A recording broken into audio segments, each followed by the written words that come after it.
قادیانی حضرات جو مرزا غلام احمد قادیانی کو رسول اللہ صلی اللہ علیہ وسلم کا ہی وجود سمجھتے ہیں اور مرزا غلام قادیانی کو آپ صلی اللہ علیہ وسلم سے کوئی الگ شخصیت نہیں سمجھتے، اس کی وجہ مرزا غلام قادیانی کی یہ تحریر ہے۔ مرزا صاحب لکھتے ہیں کہ میں بارہا بتلا چکا ہوں کہ میں بموجب آیت وآخرین منہم لما یلحقوا بہم بروزی طور پر وہی نبی خاتم الانبیاء ہوں، اور خدا نے آج سے 20 برس پہلے براہین احمدیہ میں میرا نام محمد اور احمد رکھا ہے اور مجھے حضرت صلی اللہ علیہ وسلم کا ہی وجود قرار دیا ہے، بس اس طور سے حضرت صلی اللہ علیہ وسلم کے خاتم الانبیاء ہونے میں میری نبوت سے کوئی تزلزل نہیں آیا، کیونکہ ذل اپنے اصل سے علیحدہ نہیں ہوتا، اور چونکہ میں ذلی طور پر محمد صلی اللہ علیہ وسلم ہوں، بس اس طور سے خاتم النبیین کی مہر نہیں ٹوٹتی، کیونکہ محمد صلی اللہ علیہ وسلم کی نبوت محمد تک ہی محدود رہی، یعنی بہرحال محمد صلی اللہ علیہ وسلم ہی نبی رہا، نہ اور کوئی، یعنی جب میں بروزی طور پر حضرت صلی اللہ علیہ وسلم ہوں اور بروزی رنگ میں تمام کمالات محمدی مع نبوت محمد کے میرے آئینہ ذلیت میں منعکس ہیں، تو پھر کون سا الگ انسان ہوا جس نے علیحدہ طور پر نبوت کا دعویٰ کیا ہے؟ اب دیکھا جائے تو یہ کس قدر بڑا دعویٰ ہے کہ مرزا غلام قادیانی کہتا ہے کہ میں محمد ہوں، اور قادیانی بھی اس بات پر ایمان رکھتے ہیں، لیکن کہاں ہمارے رسول عربی صلی اللہ علیہ وسلم اور کہاں قادیانیوں کا یہ بہروپیہ؟ اب آپ اس شخص کا دعویٰ دیکھیں اور قادیانی لٹریچر میں سے صرف 4 تحریریں دیکھیں کہ اس طرح کی حرکات اور سکنات والا شخص ہمارے نبی صلی اللہ علیہ وسلم کا نام لینے کے قابل بھی ہے۔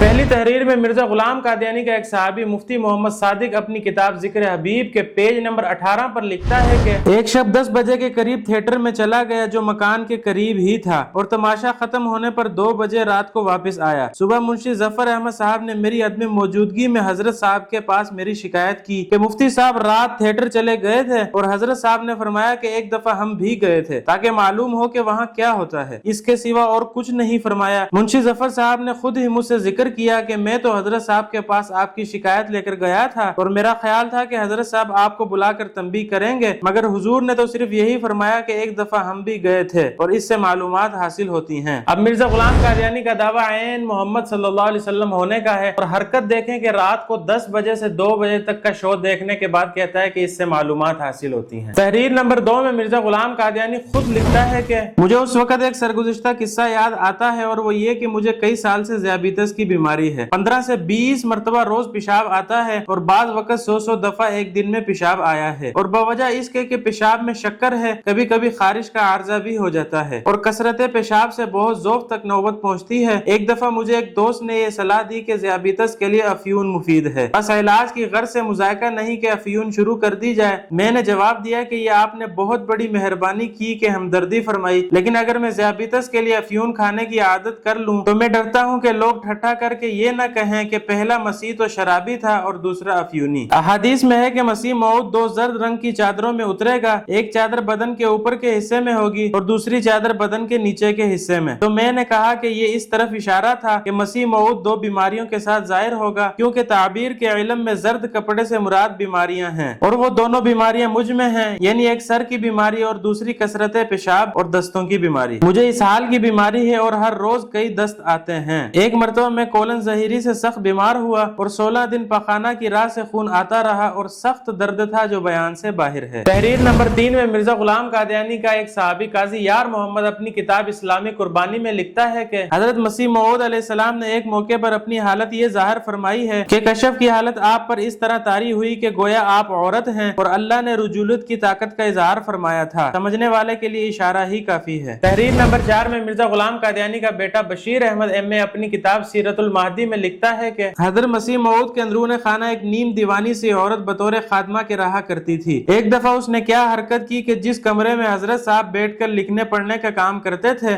وہاں ایک کونے میں کھرا تھا جس کے پاس پانی کے گھڑے رکھے تھے، وہاں اپنے کپڑے اتار کر اور ننگی بیٹھ کر نہانے لگ گئی۔ حضرت صاحب اپنے کام تحریر میں مصروف رہے اور کچھ خیال نہ کیا کہ وہ کیا کرتی ہے۔ جب وہ نہا چکی تو ایک اور خادمہ اتفاقاً آ نکلی، اس نے اس نیم دیوانی کو ملامت کی کہ حضرت صاحب کے کمرے میں اور موجودگی کے وقت تو نے کیا حرکت کی، تو اس نے بس ہنس کر جواب دیا انہوں کچھ دیندہ ہے، یعنی اسے کیا دکھائی دیتا ہے۔ اب قادیانی حضرات خود ہی فیصلہ کریں اور بتائیں کہ آپ لوگوں کے نزدیک معیار نبوت کیا ہے، اور آپ نے کس قسم کے شخص کو نبی مان کر آپ صلی اللہ علیہ وسلم کی جگہ لا کر کھڑا کر دیا ہے، جو رات کو 10 بجے سے 2 بجے تھیٹر میں ناچ گانا دیکھتا ہے اور کہتا ہے کہ اس سے معلومات حاصل ہوتی ہے، اور 100 بار وہ پیشاب کرتا ہے اور کہتا ہے کہ یہ حضرت عیسیٰ علیہ السلام کی نشانی ہے، اور اس کے صحابی اس کو استغفر اللہ سے رجولیت کرواتے ہیں، اور استغفر اللہ برہنہ عورتیں اس کے کمرے میں ننگی نہاتی ہیں۔